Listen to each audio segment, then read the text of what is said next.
Okey, kita sambung. Tadi kita dah habis tentang ni kepentingan penggunaan alat bantu mengajar. Okey, teruskan lagi. Okey, sambung kat sini. Iaitu alat bantu mengajar menyediakan satu dasar kukuh untuk memperkembangkan kefahaman dan corak pemikiran. Oleh itu, ia mengurangkan berbagai gerak balas lisan daripada murid. Ini yang penting. Lepas tu juga menyediakan satu dasar kukuh untuk mengembangkan kefahaman. Dan corak pemikiran. Oleh itu, ia mengurangkan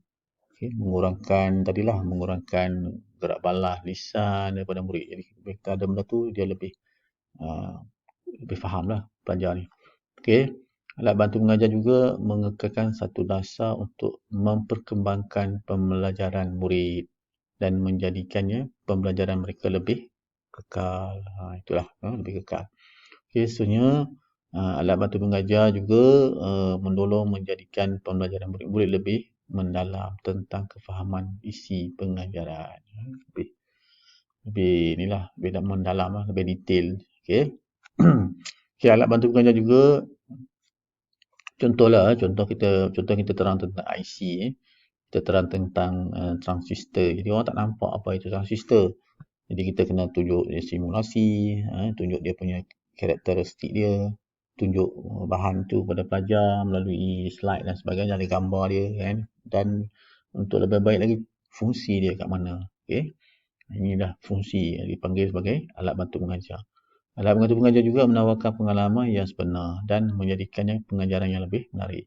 Okey, itu kita panggil dia pengalaman yang sebenar lah. Kita ada boleh lihat the real punya kan, boleh lihat yang the real. Okey, dan ini yang dikatakan pengajaran yang lebih menarik. Okey, kita tengok kat situ ada gambar. Okey, ini adalah paksa siswa. Okey, pengajaran kita tengok sini pembelajaran yang diperoleh akan lebih bermakna. Okeylah, bila menggunakan ABM ni. Okey, bahan ABM dapat melahirkan dorongan daya kreatif baik kepada guru maupun kepada pelajar lah. Okey. Melahirkan satu interaksi dan kerjasama antara pelajar dengan guru dan juga pelajar dengan pelajar. Seterusnya dapat menjimatkan masa. Okay. Betul lah nak tulis, nak lukis dan sebagainya kan. Bila kita tunjuk saja. Kan? Tunjuk je terus. Jadi menjimatkan masa lah. Tambah pula menggunakan slide ni macam ni kan. Dah ada dah. Tak perlu dah dulu kita lukis kat board. Memang zaman dulu memang kena lukis. Okay, nak lukis gambar dan sebagainya, nak lukis graf kan, terus paparkan saja, lebih jimatkan masa, dan masa-masa yang tu boleh digunakan untuk mungkin menambahkan penerangan, latihan dan sebagainya. Okey, di sini ada paksa siswa lanjut. Kita tengoklah, boleh fikirkan apa yang dimasukkan dengan gambar ni. Okey. Seterusnya ABM harus bersesuaian dengan aktiviti pengajaran. Panjang berkenaan dengan ABM saja, panjang beberapa slide. Okey, ABM harus bersesuaian dengan aktiviti pengajaran dan juga pembelajaran. Isi kandungan haruslah tepat dan berkait dengan rapat dengan topik yang hendak diajar. Kena berkaitan lah. Okey. ABM ni kena berkaitan dengan topik yang kita nak ajar. Kita nak ajar transistor, kena ada lah apa fungsi transistor, kena tunjuk transistor lah. Dengan mengajar tentang diode, tetapi bawa transistor, tak kena lah. Okey.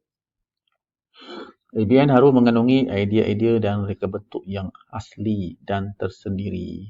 Okay, ABM boleh membantu guru dalam aktiviti pengajaran ataupun boleh juga digunakan oleh murid-murid dalam aktiviti pembelajaran mereka. Okay, mungkin boleh bagi kat pelajar ke, boleh ada kopi ke macam mana kan. Pelajar boleh pegang ke, ada benda yang boleh dipegang. Okay, alat bantu mengajar ni.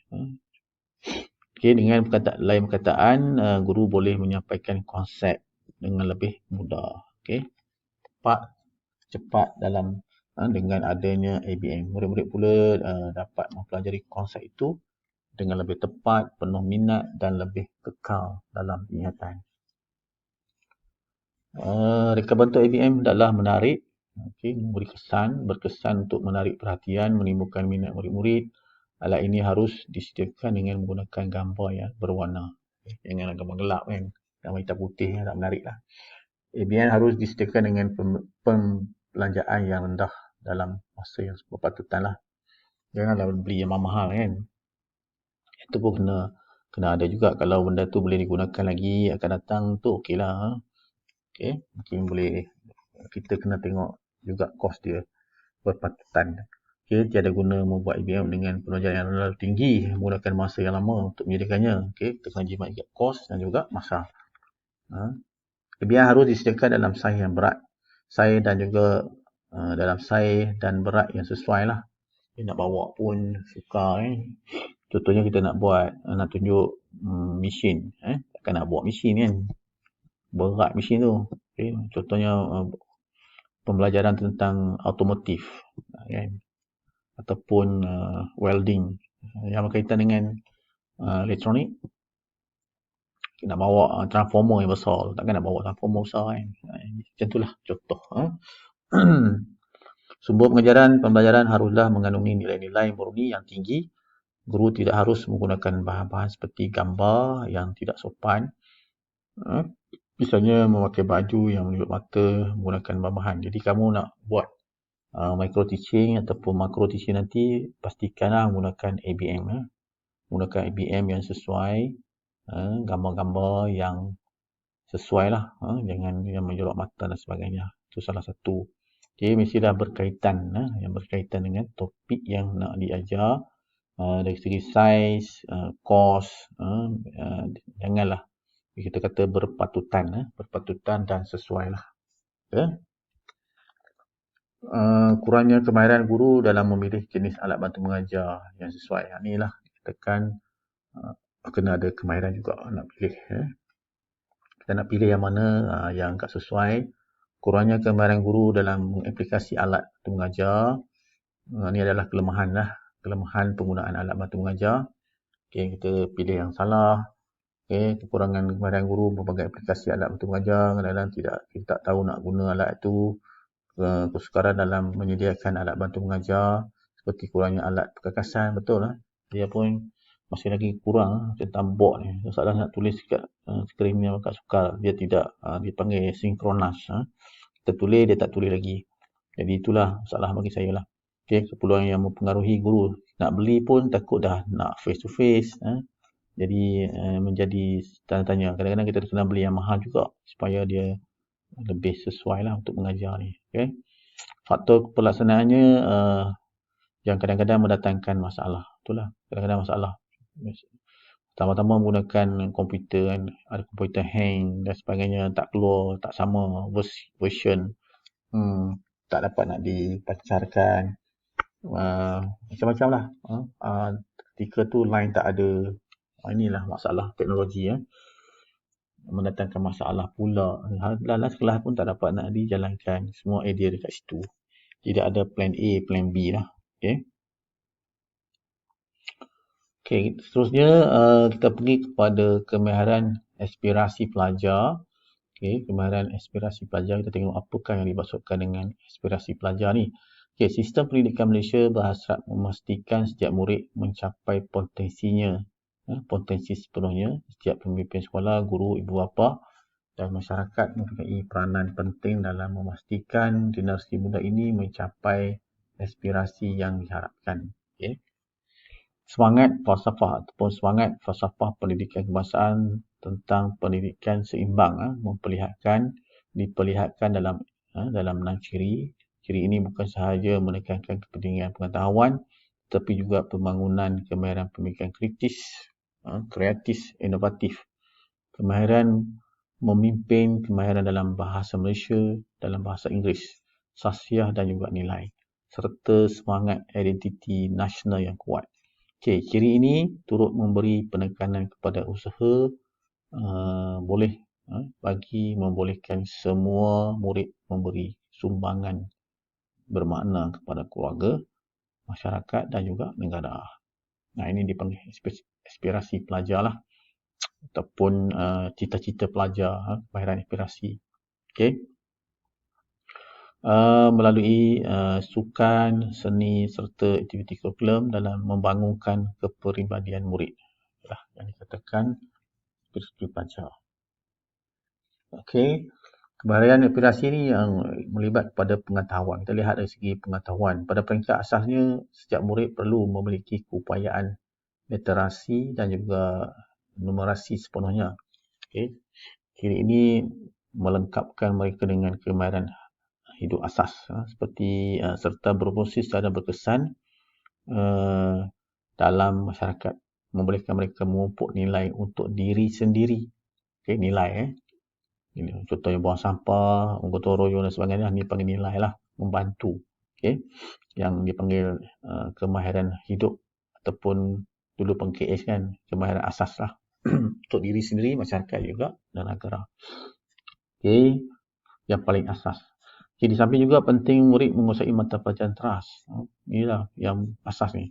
Contohnya bahasa Malaysia, bahasa Inggeris, matematik, sains dan juga sejarah. Okay, sebab bahasa Malaysia nak kena tulis, bahasa Inggeris ni nak tahu internet, online dan sebagainya, kan global, kena faham lah. Tak bahasa Inggeris susah juga nak tengok apa web kan, sekarang ni banyak web. Matematik dia kena tahu pengiraan, macam mana nak dapatkan nilai, nombor dan sebagainya. Sains apa yang berlaku, cuaca, kaji cuaca, yang berkaitan dengan alam dan juga boleh dibuktikan lah. Okay. Sejarah yang berlaku, sejarah Malaysia dan sebagainya. Okay, mereka juga digalakkan untuk mendapatkan maklumat dan juga pengetahuan dalam bidang lain. Bidang lain. Waktu itu kita ada guru seni, kita ada guru muzik, kita ada guru sukan dan sebagainya. Supaya lebih global lah, lebih lengkap.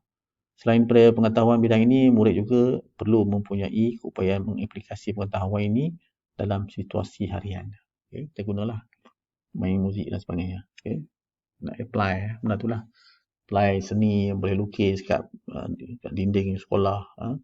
Guru juga guru tidak hanya terikat kepada silibus semata-mata, tetapi turut menerapkan kemahiran aspirasi pengetahuan dalam pengajarannya. Okey, nah masuk sikitlah aspirasi pengetahuan tentang tarian, seni, muzik, sukan dan sebagainya. Okey, seterusnya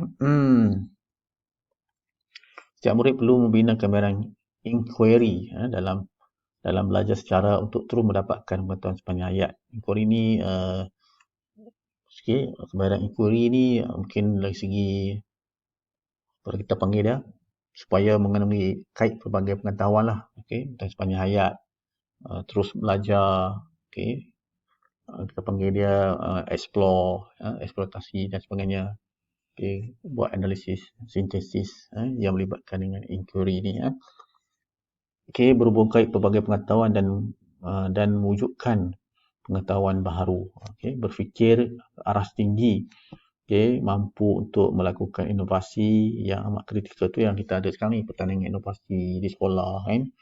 Dalam dunia teknologi bersama pesat, setiap murid perlu menguasai kemahiran konekti yang penting. Contohnya di sini ada 3, iaitu pemikiran kreatif inovatif, pemikiran kreatif dan penakkulan, keupayaan belajar dan seterusnya. Ini dari segi memimpin. Kalau tengok kat sini, kemahiran aspirasi memimpin kena ada lah. Sebab tu kita ada persatuan di sekolah, kita buat contoh-contoh lain lah.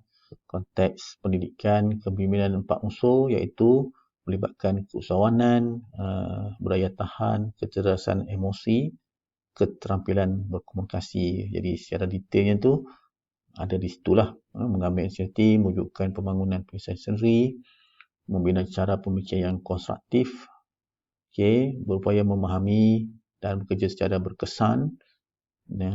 Keterampilan pula berupaya memberi pendapat dan juga hasrat lisan. Guru perlu menggunakan peluang yang sedia ada ini dalam bilik darjah melakukan aktiviti berdasarkan projek, project base dan juga kerja-kerja kumpulan seperti luar bilik darjah melalui sukan, seni, aktiviti kurikulum dalam membangunkan kepribadian murid.